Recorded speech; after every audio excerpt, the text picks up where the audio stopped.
成全，不要被这世间所迷昧，不要被这世间所束缚。有一个概念一定要考，就是让他体会人生是无常，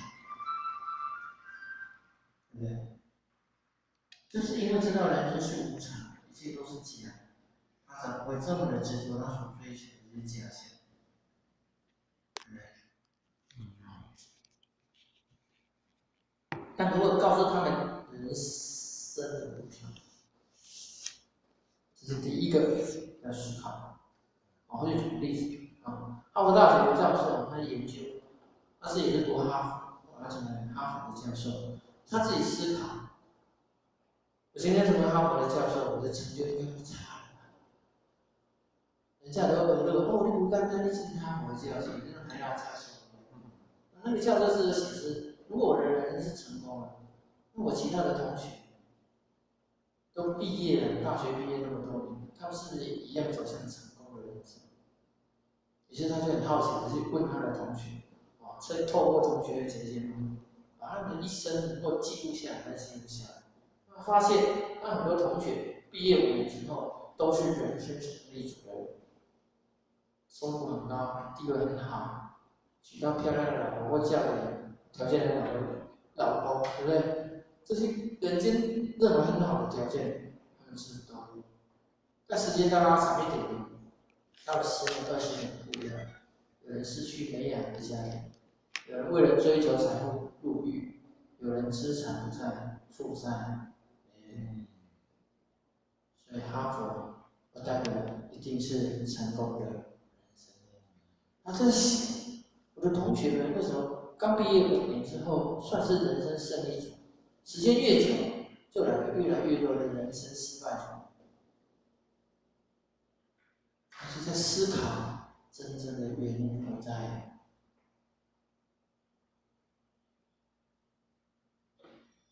福报有限，智慧不妙增长。智慧没有增长，时代变迁，环境变迁。其实就是为了他所追求的东西。我今天要追求财富，追求地位，难道无所不用其极？合法的走了之后呢，就搞非法。那些真的能够当大官的、当大将军的，都是踩着别人的肩膀，累积千万的孤苦而成的，都是在那个斗争的心理世界里面不断的什么厮杀，把别人打败了，他能够站上那个位置，那个位置的付出的代价却是什么？天道循环的，有没有？时间久了，他们的福报是这样来的，我是这么说。最后的结果是这样。所以，非常聪明的人，其实他们的社会是这样的。你看那些有钱人，那些政务官啊，那些立法委员，那些很多人很聪明的，条件社会地位很高的人，其实都是学经历不差的。可是我们会感觉到，当你站上人生的某个胜利的端点的时候，他的心就变了。变得不再那么的善良，那么的单纯，是的，变得更加的贪婪跟邪恶。那么有没有察觉？为了追求世间的这一切，他把良善的心、单纯的心转换成邪恶跟贪婪的心，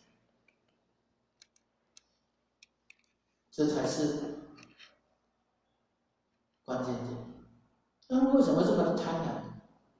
一定要拥有这些，因为他觉得拥有这个才是人生的意义，他才觉得这辈子才值得。他的人生价值观造就了他的对不对？如果你懂得放下这一些，你懂得数位而行，这些厮杀、这些悲剧或许不会发生。可是我们培养了很多优秀的人才，其实我们用什么方式教育他们？你去台大听到的思想价值观是什么？修办的人生吗？牺牲奉献的价值观吗？你你去到三场三界，那些有钱人他们考虑的是什么？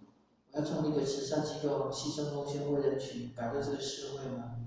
把这个即将毁灭的地球把它挽救回来，他不谈这个。如果你去到立法院听到又是什么样的思想跟价值？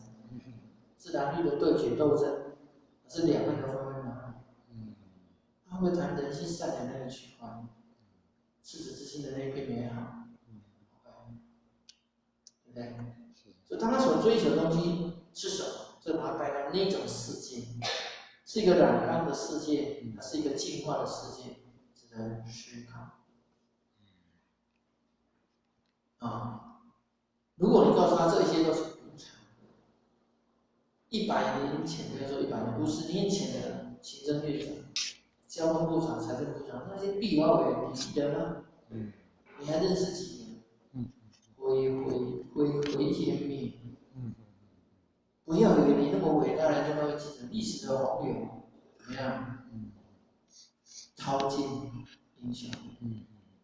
红滚长江东逝水，浪花淘尽英雄，对不对？是非成败转头空。